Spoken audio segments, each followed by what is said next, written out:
Teacher ఓటర్లకు counter సంతకం ఎందుకు? సీఈఓ ఉత్తర్వు అంతర్యమేంటి? ఈసీకి ఎమ్మెల్సీ రామకృష్ణ ఫిర్యాదు.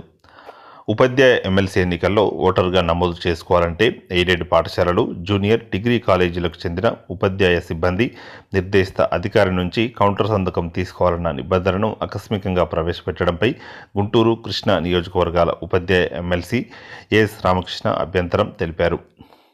ఓటర్ దరఖాస్తు చేసుకోకముందు అలాంటి నిబంధన పెట్టకుండా దరఖాస్తు చేశాక రాష్ట్ర ఎన్నికల ప్రధానాధికారి సర్కులర్ జారీ చేయడంలో అంతర్యం ఏమిటని ప్రశ్నించారు. ఈ నిబంధనకు మినహాయించి వారికి మళ్లీ ఓటు హక్కు పునరుద్ధరించాలని కేంద్ర ఎన్నికల కమిషన్కి వినతిపత్రం సమర్పించారు.